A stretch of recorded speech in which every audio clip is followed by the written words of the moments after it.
In this quick video, I'm going to show you how to make the best oatmeal on the stovetop. Hey, I'm Laura, and on my channel, I share my family's favorite recipes, as well as a lot of these easy, quick how-to videos. If that's your jam, hit that red subscribe button so you and I get to cook together a few times a week. For today's video, I'm gonna be using old-fashioned oats and milk.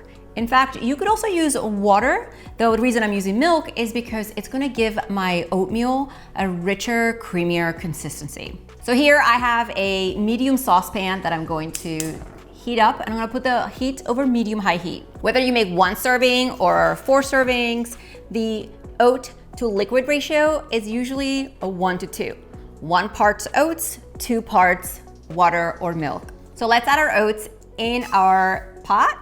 Into the oats, I'm going to add some milk.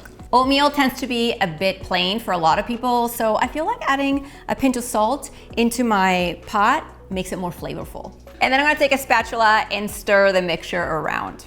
Oh, and I'm also going to show you how to make cleanup a lot easier. Now, while this cooks, let me show you the difference between old-fashioned oats and quick oats. Old-fashioned oats have larger flakes and they're gonna make your oatmeal thicker and richer. Quick oats, as you can see right here, they're the exact same oats except they've been flattened a few more times, so they're thinner and smaller, and that's why they cook a lot faster. As you can see, this oatmeal is already looking thicker. It started to simmer, so I'm going to reduce the heat to medium and let them cook for 5 minutes. If you plan on adding cinnamon to your oats, now will be the time. That way, this flavor of cinnamon gets absorbed in all your oatmeal. In these final minutes of cooking, it's really important to stir your oatmeal so it doesn't boil over and the bottoms don't get burned. At this point, I'm pretty happy with the thickness of this oatmeal, and as it sits here, it's going to thicken up. One quick tip is that if you want your oats to be thicker, you just put on a lid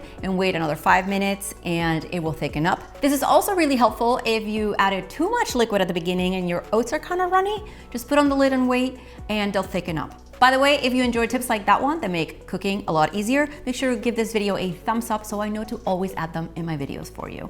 I think this oatmeal is good. Let's serve it and check it out. The thing about oatmeal is that everyone likes their oats differently. Some people want it thinner, runnier. There's no right or wrong way of the texture of your oats. It's just really about how you like it. One quick tip, even if you're in a rush and running out the door, make sure you take your pot immediately after you've served all the oats and fill it up with water.